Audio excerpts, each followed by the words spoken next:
My name is Salvatore Schillaci. What is middle name? No, my name is Salvatore Schillaci, but everybody calls me Sal, S-A-L. Do you have a middle initial? J. J. Right. Could you spell your last name? Schillaci.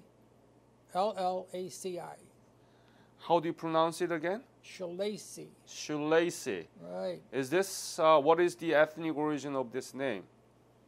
Well, my father was Italian. Italian. My mother was Canadian. Uh-huh. So, since Canada is right across the Niagara River from us, somehow they met, got married, and my mother came to live in Buffalo. My grandfather, her father, and her mother came here, but they didn't like Buffalo, and so what they did is they had a friend in New York City, and my grandfather and his family moved to New York. And you still live in Buffalo, right? Yes, I do. I'm from Syracuse, New York. So Syracuse? we are close. Yeah. Oh, well, you're a neighbor. Yes. We are the neighbors sharing all the snow and cold winter. Oh, we had about 7 feet of snow. We are not second to you. We are not second to you. We have a lot of snow this year. Oh Yeah, my goodness, it's yeah, been so cold. I know it. I know it. So- Makes it really tough. Yes. Because if I go out, that snow was so high, and I'd go maybe to the store at the corner or a block away, and then with all this snow and the roads, you know, the streets and everything, I'd forget where I was and how to get back there. I had to stop a couple times and ask somebody. Yeah. Say, do you know where this street is? Or, Yeah. No, don't know. So, what is your birthday? December 6, 1929. Did you join the army? No, Uncle Sam went like that. So you were drafted. Right. I was going to start college, and because my father was after me to become a doctor. Well, I could not see myself as a doctor. So I took 2 introductory courses. I took a geology course and something else. But the professor who taught geology was very, very good. I was just taken in by his, you know. And of course, I didn't take enough school then. So Uncle Sam came along, and he said, "Come here, son." He said, "You're going to go for a little ride." So I went in the service. I took my training in Indiantown Gap, Pennsylvania. Mm-hmm.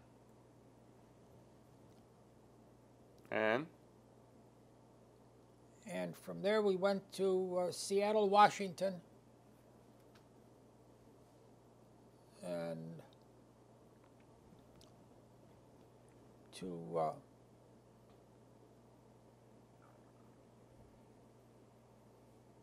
well, when we got over to Korea. What was your specialty? Are you infantry rifleman? I was a rifleman. I was in a reconnaissance group. So we would do nighttime recon. And a lot of bad things happened there. Tell me about it. Well, a friend of mine on a patrol, he stepped down a mine. This was at night. You couldn't see where the hell you were going. And so he blew all the pieces. And it was, I just fell down on the ground and I was crying like a baby because pieces of his body were flying around. You were with him? I was like from here to that door there behind him. And so when he was killed,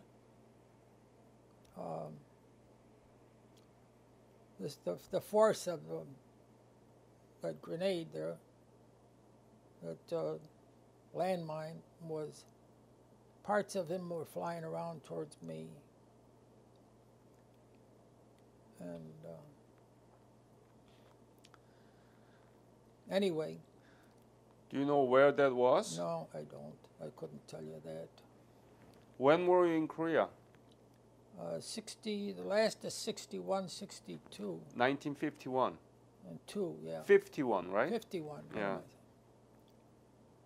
Yeah. So you still remember that your friend was killed by the mine? Yeah. Does that bother you? Only when I have nothing to do and I think about it. But I went. I got home. I was a little hurt, and I got back to the States. And because I lived in Buffalo, they flew me over to Massachusetts because my parents were able to come there to see me and visit and stuff.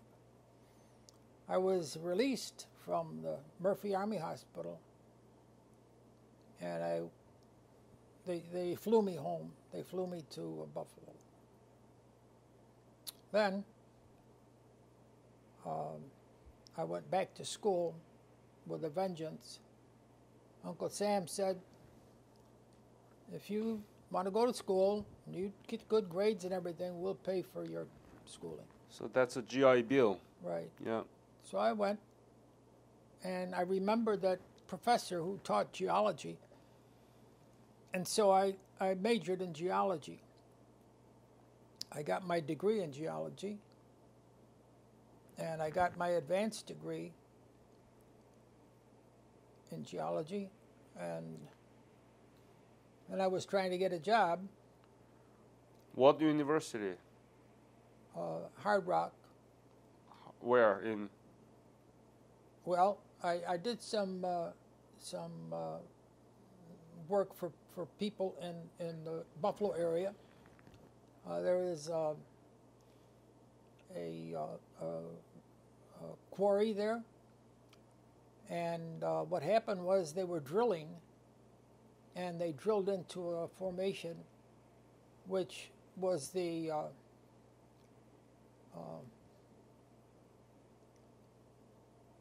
what the hell was it? It was the Onondaga limestone. And the Onondaga is like this. It goes from a little north of Buffalo down to the south. I don't know. So when they were drilling, they hit it, and it flooded their quarry. So the company there asked if I could tell them how to get rid of the water so that they could do their quarrying there. So I did that. A gentleman up in Canada, he found a hunk of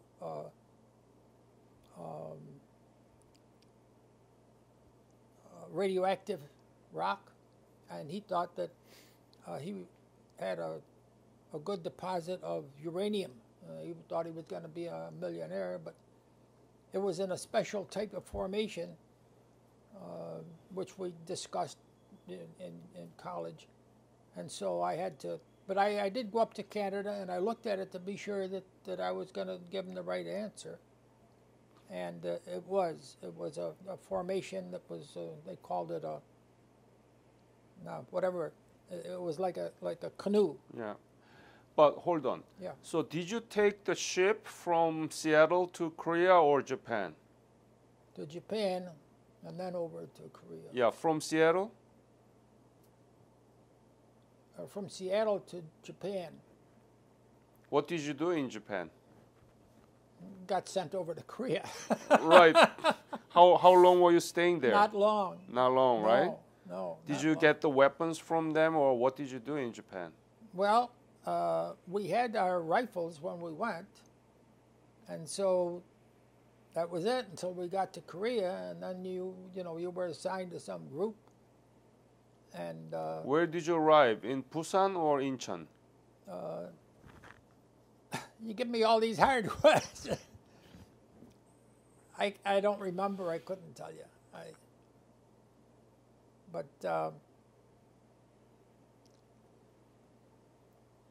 Well, I went on a revisit about 7 years ago or so, Mm-hmm. and we flew into Incheon, Mm-hmm. and then they had a group to pick us up, and they brought us into Seoul, I guess. And it was amazing to see the city so cosmopolitan. It was and the people were just so nice, and I remembered some of the words, and so I was able to talk to some of the older people, and everybody was very polite and glad to see us. And Were you in the Incheon when you went to Korea during the war? was I where? Were you in the Incheon? I don't remember where the heck they sent us. Like I said, I was in a recon, and mostly they, send you out somewhere at night, and during the day you tried to help out with anybody who was hurt. Where did you sleep? Did you sleep in the tent or foxhole or sleeping bag? Foxhole and just on the ground sometimes. Must be very cold. I think it was. I remember one time when it was very cold, because one of the other people who was not a part of my group there, but he came and he stole one of my some of my clothing. Really? Yeah. He didn't have enough clothing? Well, you had what you had on your back, That was it. And what did you eat? Rations. When you get them, You didn't have any hot meal? No, I don't remember a hot meal there. It was all sea ration. rations, and yeah, What was your favorite? pork and beans. Yeah, that was good. Was good? Yeah, this one time they were moving us somewhere, and so they had 2.5 trucks. So the guy who was driving the truck, he stopped for something, and I thought, I'm gonna have a hot meal. So I had a can of pork and beans, and I went and I didn't think about it. I put the can on the exhaust manifold, because he had this hood up there. I put it there, and I thought, I'm gonna have a hot meal. That's what you mean by hot meal. Yeah. So I figured I'd let it get warm, and then I'd get it. And all of a sudden they said, guys, get in the truck. We got to move out of here, quick. We got to get away. So I said, wait, let me. The guy slammed the hood down, and he started driving away. And I'm hollering. I said, wait, pull over for a minute, would you? Pull over. And all of a sudden I hear, boom. And I said, no, it's okay, keep going. My pork and beans are all over the motor. What happened to him? Were there any enemies, or why did he hurry to move on? somebody said that there was a unit coming from the North Koreans, I guess. But we had some tough guys there. There were some guys from they were like I don't know, but they had their own knives with them. They were the fierce fighters, I tell you. You mean the American soldier? No, they weren't American. They were Turkey? Yeah, Turkish or something like that. They were, and they'd cut their finger too. Did you see that? Yeah. Really? Oh yeah. They cut their own finger? No, they wouldn't cut it off. They were maybe they were keeping track, Wow, that's very scary, huh? I was glad they were on our side, I tell you that. Did you write a letter back to your family? I don't think I ever had the chance to until I got hurt. When did you hurt? Oh, must have been 52. Where did you hurt?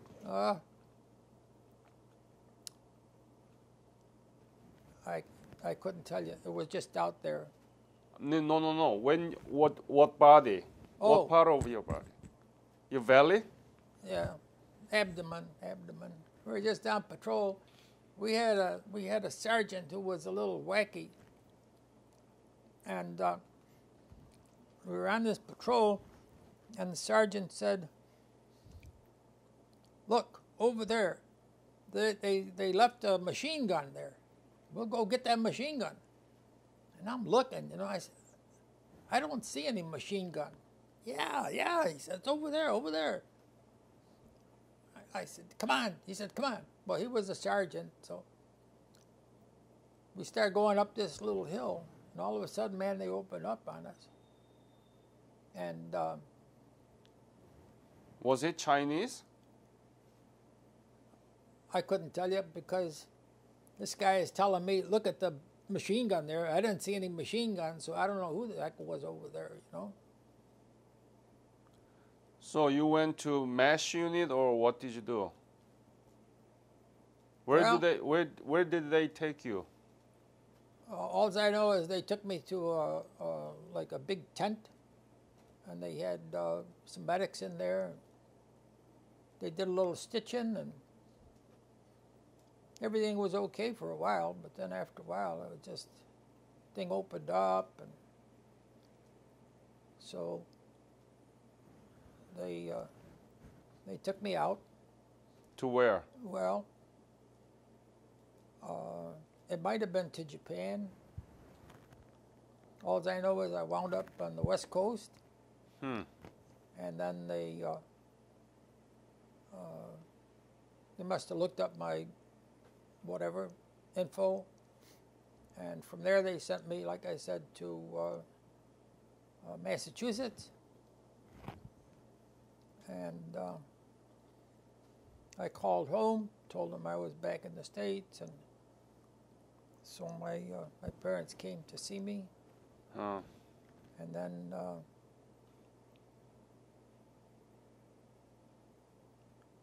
then I got before a board,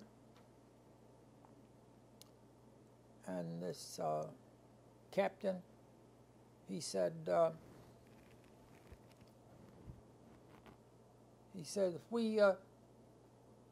we doctor you up so you'll be good as new, he said, "You want to stay in the Army?" I said, "No." He said, "Okay, we're going to discharge you then." So they discharged me, and I flew from Boston. They flew me from Boston to Buffalo. And when I got to Buffalo, they sent me to the VA. And the VA took very good care of me. They operated on me, found a little crud in there. So they cut me like this. I got a scar there. And then they cut me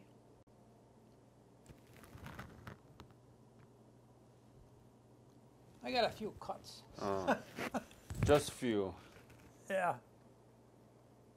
And Did you get the Purple Heart? you know, I don't know about that. What do you mean? Did you get the medal for your wounds? I got something, yeah. Yeah. Well, it just all I got here is it says service connected. I got a hat that I wear at home, which is like this. I belong to Korean vets. In fact, I'm the chaplain for my post, or my Korean vets, and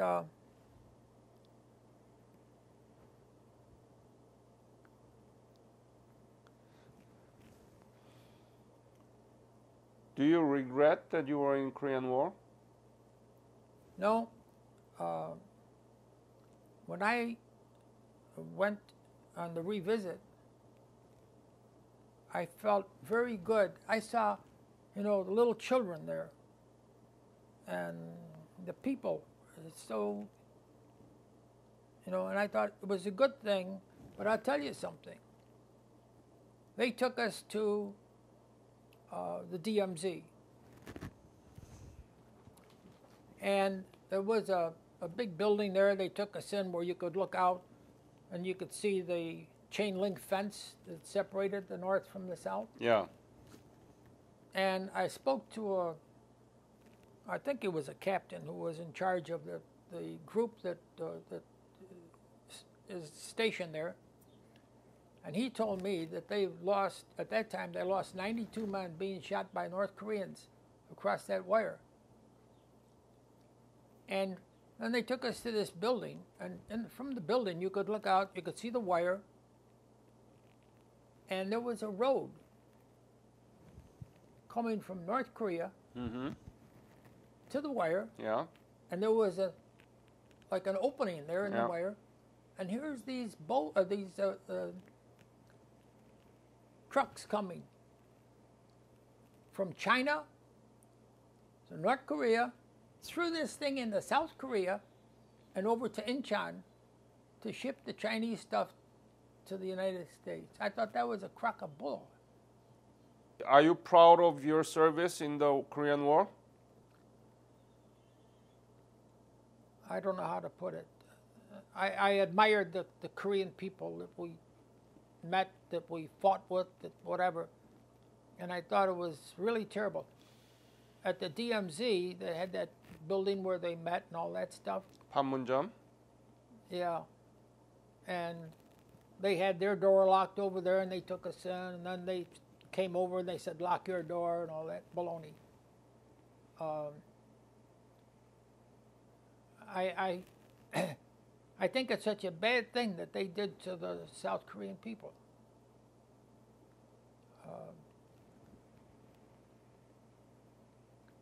I don't know. I felt glad that we helped the South Korean people. Yeah. Any other comments that you want to leave to this interview? Any other story you want to tell? Well, except for, you know,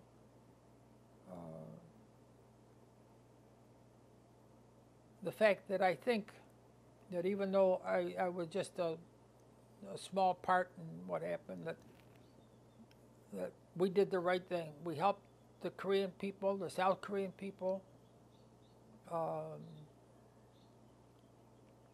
and when I was there before we had to go, I would always give something to the children. All right, thank you.